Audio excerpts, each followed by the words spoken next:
Hello guys, welcome back to my YouTube channel. So in this video we will see how we can implement GraphQL in ASP.NET Core, or whenever you see the difference between the REST APIs and GraphQL, then you found that GraphQL is far better than the REST APIs because of it enhance the performance of the APIs as well. Okay, and whenever we hit the APIs, REST APIs to get the response, then you feel that you will need only 2 3 columns, and rest of the columns are necessary for you as well.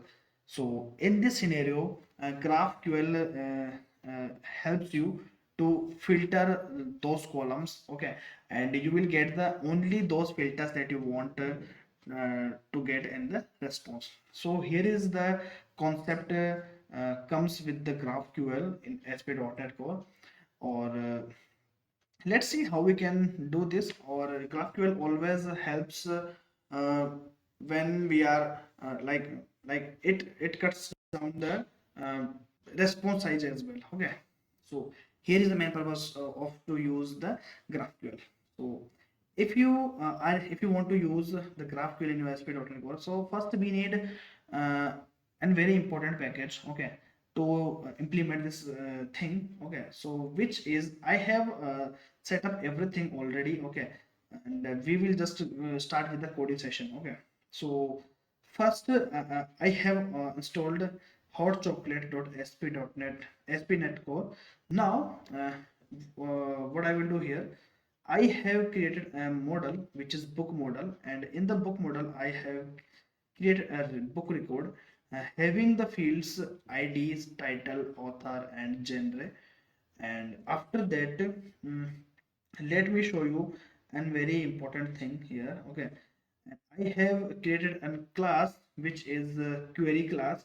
Here we will write the method, and we will see that how we can run those methods using the GraphQL queries.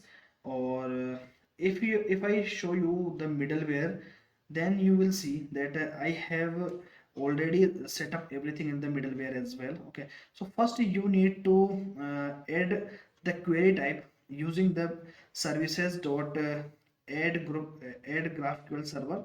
Then after add query type. Okay, and your query type will be your query class, and in the query class you will define the methods there. Okay, or whenever you install this package, okay, so it automatically comes with the authorization. So make sure that you have installed, like you have added the authorization middleware here. Okay, so builder.services add authorization, and after that we will use the authorization as well. Okay, if you want to use otherwise it will give you an error. Okay, so in this way we use the GraphQL, and you have to map your GraphQL as well. So in this way we have sorted the things in the programs. Yes, now it comes to the writing the queries. Okay, writing the methods, that how we can write the methods to use the GraphQL. So now we will start the implementation of the queries. Okay, so first I will add the books. So private read only, or I enumerable, or books. Okay, or after that what I will do here, simply I will just uh, call it here. Okay, or what I will do, I will just uh, create uh, the constructor. Okay, in the constructor I have assigned the books. Okay, so these books I have added here. Or after that what I will do, simply I will start creating the method. Okay, so first method is get books, that's it. And other method, if I write here, then you will see that public book, and I will get the book by ID. Or in this way we have uh, wrote two methods to get the books. And okay, and it is a very simplest method to get the books. Okay, or so this method is similar to the uh, API services that we always write. Okay, now it's time to uh, get the data. Okay, using the GraphQL. And if I run this application, then you will see that that application will start building its process, or we will try to get the response using the GraphQL query. And it is a very important concept, and guys, trust me, it is a very important concept in the ASP.NET Core. Okay, if you are a API developer, so you should must know the GraphQL query as well. Okay, and you should know that how we can write the GraphQL query. Okay, or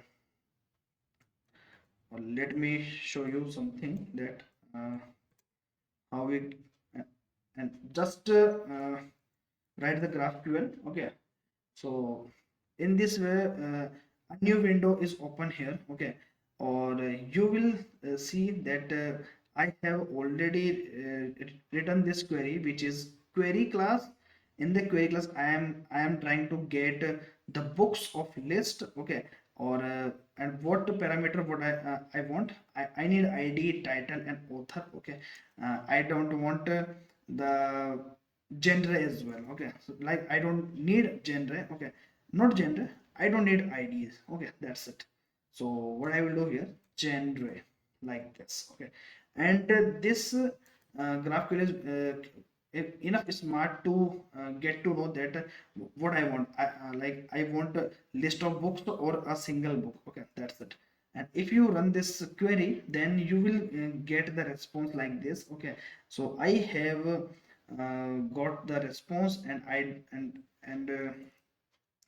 don't need to get the IDs as well, because I haven't selected such kind of things. Okay, so in this way we get the response using the GraphQL. Okay, or if you wanted that how we can run this thing uh, in the Postman. Okay, so I will just create a new request and just paste it here.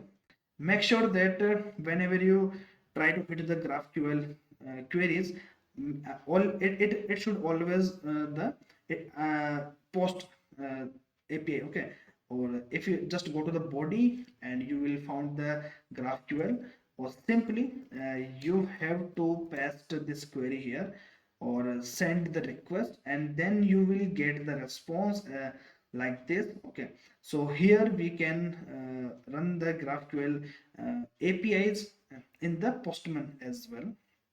So it is a similar like APIs, or in this way we use the GraphQL in the ASP.NET Core. Or if I tell you that like I want to get a single record, so how can I do this? So simply I will just use the book, or in the book I just want the ID of 3. Okay, or if you run this thing, okay, then you will, okay, so book doesn't exist in your query type. Okay, so book by ID. Okay, so it is book by ID. Okay, or if you run this query again, then you will get this thing. Okay, so in the ID3 you will get the title, author, or genre as well. So at ID3 this is the uh, George Orwell's author, or this is the genre, or this is the title, 1984.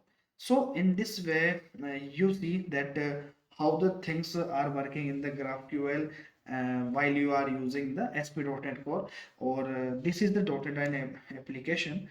So it is a very simplest thing that I can explain you, that how we can implement the GraphQL. And let me explain you the things again, that what we have done so far. So first I have installed this package, which is hot chocolate .spnetcore, and make sure that it should be latest version of it. And after that I have created a model, or okay, so I have just used the record model, or and pass the parameter that you want. After that what you have to do, just create the query class. Okay, or make and create the method as you like. Okay, So you just need to use the di here, okay, that's it, and you will be able to work with the CRUD operations as well, okay, and try to use and try to do the CRUD operations using the GraphQL, so that you will get the better idea about the GraphQL things. Or I hope you love this video, okay. And I forgot to mention one thing, that whenever you install this package, make sure that you have add that authorization middleware here, okay. Otherwise, you will get the error, okay. Or make sure that you should have add the GraphQL server, and after that you have to mention the query type as well. Or and make sure that you should have added the map GraphQL, that's it, okay. So here is the things to implement the GraphQL in ASP.NET Core, okay. And I try to explain you the GraphQL in a very basic and in a very shorter way, okay. Or with the basic example of it, okay. I hope you love this video, and if you love this video, so hit the like button and share this video to your friends, your colleagues, and your network as well. And I just want to remind you that, guys, please subscribe my YouTube channel and share this video to your friends, your colleagues, your network as well. So till then, take care, guys. Bye bye. Have a good day.